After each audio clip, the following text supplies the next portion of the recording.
త్యాగపనులు ఈరోజు ఈ పార్టీకి ఆ రోజు ప్రతిష్ఠించి జెండాని, కాంగ్రెస్ జెండాని దేశంలో కాంగ్రెస్ పార్టీ తప్ప వేరే ఇతర పార్టీ ఈ దేశ ప్రజల సంక్షేమాలు, ప్రజల బాగో ఉన్నతులు, మంచి పరిపాలన అందించాలనేటువంటి ఒక దృక్పథంతో పార్టీని స్థాపించిన రోజు.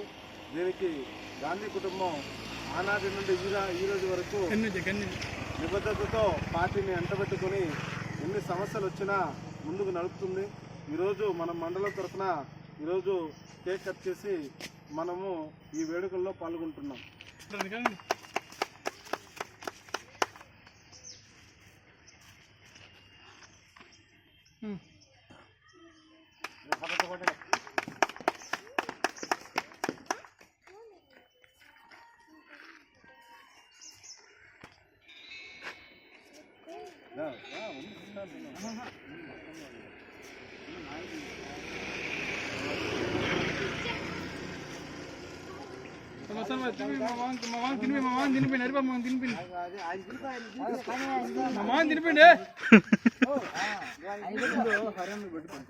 తర్వాత